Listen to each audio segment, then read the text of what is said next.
नमस्कार, आप सबका पुनः स्वागत है, हार्दिक अभिनंदन है एक बार फिर से आपके अपने चैनल परीक्षित में। मैं आप सभी का स्वागत करता हूं और आप सभी के कुशल मंगल के लिए मैं ईश्वर से प्रार्थना करता हूं कि आप सब कुशल से रहें, सुखी रहें, संपन्न रहें, समृद्धि आपके जीवन में बनी रहे, जीवन के हर एक क्षेत्र में बनी रहे।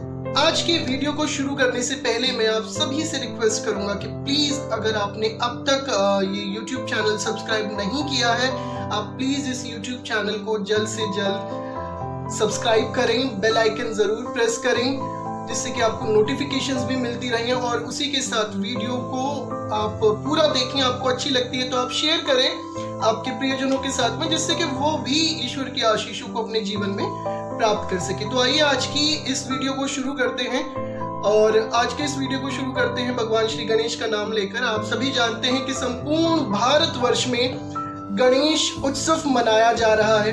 सभी लोग बहुत ही हर्षोल्लास के साथ में इस उत्सव को मना रहे हैं और हम देखते हैं कि पहले के दिनों में आज से 4 साल पहले या 10 साल पहले की बात करें, 5 साल पहले की बात करें, तो हमें मुख्यतः जो गणेश उत्सव है यह हमें देखने के लिए मिलता था मुख्यतः महाराष्ट्र में बहुत से लोग गणेश उत्सव को मनाते थे, बड़े बड़े पंडाल वहां पर लगते थे। लेकिन आज के समय में जैसे जैसे समय बीत रहा है, वर्तमान समय में यदि हम देखें तो गणेश उत्सव जो है वो किसी राज्य तक सीमित ना रहकर अपितु जो गणेश उत्सव का एक स्वरूप हुआ करता था एक राज्य में अर्थात महाराष्ट्र में, वो स्वरूप इस समय पर संपूर्ण भारतवर्ष में वैसे ही विख्यात हो गया। ठीक उसी तरह से अभी संपूर्ण भारतवर्ष में हम कह सकते हैं कि गणेश उत्सव मनाया जाता है और बहुत से लोग आज के समय पर बहुत ही हर्षोल्लास के साथ में गणेश उत्सव को मनाते हैं। चाहे वो किसी भी तबके के लोग हों, आप कह लीजिए समाज में किसी भी प्रकार के लोग हों, बहुत ही उत्साह के साथ में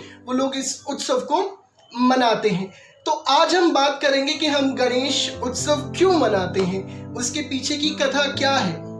तो गणेश उत्सव को मुख्यतः हम ये कह सकते हैं कि 2 नामों से जाना जाता है। जैसे कि हम कहते हैं कि गणेश चतुर्थी भी कहते हैं उसे, और उसी के साथ में हम उसे विनायक चतुर्थी भी कहते हैं। भगवान का ही नाम है, उन्हें विनायक भी कहा जाता है, तो उन्हें विनायक चतुर्थी के नाम से भी इसे जाना जाता है। और यदि कहें कि ये क्यों मनाया जाता है तो इसके पीछे की जो मुख्य कथा है वो यह है कि इस दिन भगवान गणेश जी का जन्म हुआ था, वो अवतरित हुए थे, उनका जन्म हुआ था।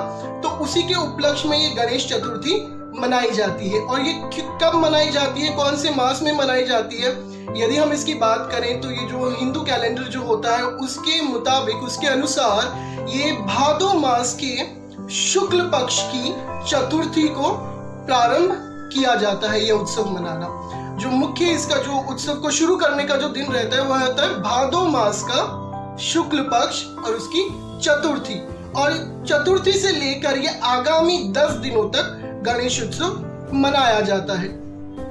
और ये तो बात रही कि गणेश उत्सव क्यों मनाते हैं, क्योंकि भगवान गणेश का जन्म उस दिन हुआ और ये 10 दिन तक मनाया जाता है। और अनंत चौदस वाले दिन लोग जो है इस उत्सव का समापन करते हैं, अपने रोजमर्रा की जिंदगी में वापस चले जाते हैं इस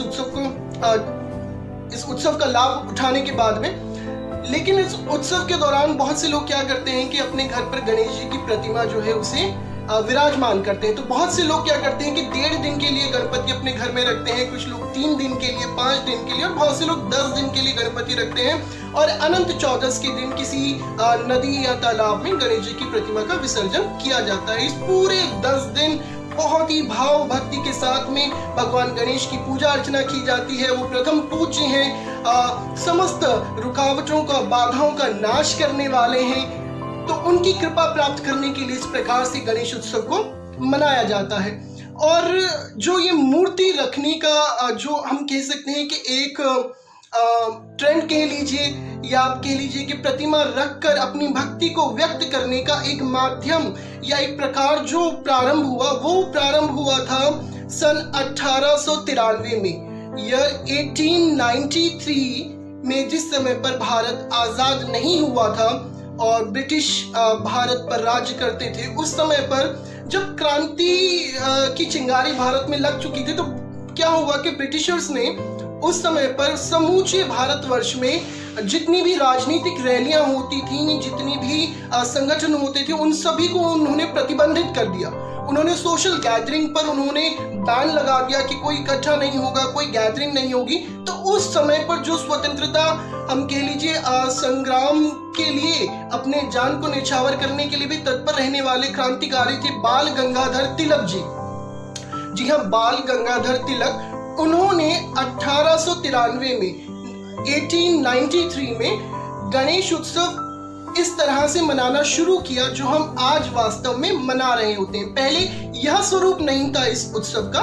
लोग पूजा अर्चना करते थे, लेकिन मूर्ति स्थापित करके 10 दिन तक लगातार उत्सव मनाना, पूजा अर्चना करना, ये स्वरूप पहले नहीं था। ये स्वरूप जो गणेश उत्सव मनाने का आया, ये 1893 से शुरू हुआ और तब से लेकर, और ये उस समय पर महाराष्ट्र में शुरू हुआ था। उन्होंने महाराष्ट्र में शुरू किया था 1893 में, और तब से लेकर लोग जो है गणेश उत्सव को उसी स्वरूप में मनाते हैं।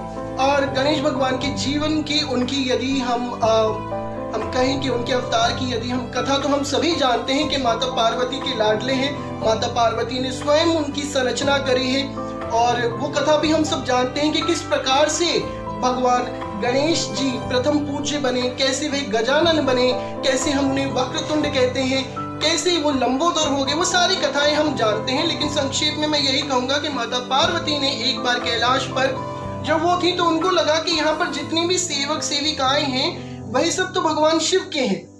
मेरी सेवा करने के लिए जो केवल और केवल मेरी ही आज्ञा का पालन करे, ऐसा कोई होना चाहिए। तो उन्होंने अपने उपटन से, अपने देह के उपटन से उन्होंने एक प्रतिमा बनाई। और माँ तो आदिशक्ति है, पराशक्ति है, जगत जननी है, वो भगवती है, महामाया है। उन्होंने उसमें प्राण प्रतिष्ठा करी और वह एक सुंदर बालक के स्वरूप में जीवित हो गए। और उन्होंने माता पार्वती को माँ कहकर संबोधित किया। और माँ जो ममतामयी है, माँ ने उन्हें पुत्र के रूप में ग्रहण किया, माँ ने उन्हें स्वीकार किया, और माँ ने उन्हें अपने भवन के बाहर उन्हें कहा कि किसी को भीतर मत आने देना। हम सभी ये कथा जानते हैं। भगवान शिव वहां पर गए, उन्होंने भगवान शिव को रोका, और भगवान शिव ने क्रोध में आकर अपने त्रिशूल से उनका गला काट दिया। जब माता पार्वती को इस बात का ज्ञान हुआ, जब उन्हें पता चला, तो माँ बहुत क्रोधित हुई और उन्हें कहा कि मुझे मेरा पुत्र वापस चाहिए। तब भगवान शिव ने अपने माया के द्वारा कह लीजिए, या फिर उन्होंने उस समय पर जो उपाय किया, उसके द्वारा एक हाथी का सर, एक गज का सर, एक जो है वो भगवान गणेश को लगाया गया। और उसके बाद जितने भी देवी देवता वहां पर उपस्थित थे, उन सभी ने भगवान गणेश को आशीष दिए, बहुत सारे आशीष दिए, जैसे कि वो प्रथम पूजी हैं, वो विघ्नहर्ता है, सारे विघ्नों का नाश करने वाले। आप कोई भी पूजा करेंगे, कोई भी मांगलिक कार्य करेंगे, तो वहां पर पहले भगवान गणेश की पूजा होती है। सबसे पहले उन्हें मनाया जाता है कि सारे विघ्न, सारी विपदाएं, विपत्तियां जो है वो दूर हो जाए और कार्य जो है वो अच्छी रीति से संपन्न हो सके। तो इस तरह से उन्हें बहुत से आशीर्वाद मिले।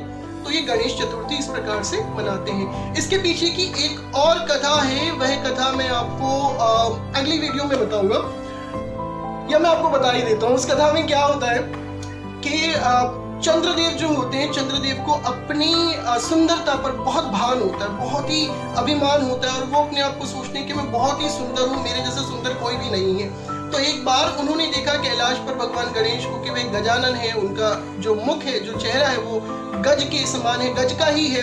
तो भगवान गणेश की उस देह का वह मजाक उड़ाने लगे, उपहास करने लगे। तब भगवान गणेश ने उन्हें श्राप दिया, और भगवान गणेश ने कहा कि जो कोई भी उस दिन, जिस दिन ये घटना घटी थी, उस दिन शुक्ल पक्ष की चतुर्थी थी। जो हिंदू कैलेंडर होता है उसमें 2 पक्ष होते हैं, शुक्ल पक्ष और कृष्ण पक्ष। तो उस दिन शुक्ल पक्ष की चतुर्थी थी। तो उस दिन भगवान गणेश का जब उन्होंने उपहास किया, माफ कीजिएगा, उनका मजाक उड़ाया, तो उस समय पर भगवान गणेश ने उन्हें श्राप दिया कि आज इस शुक्ल पक्ष की चतुर्थी को अब से जो कोई भी तुम्हारा दर्शन करेगा, उसको चोरी का इल्जाम लगेगा, उसकी निंदा होगी।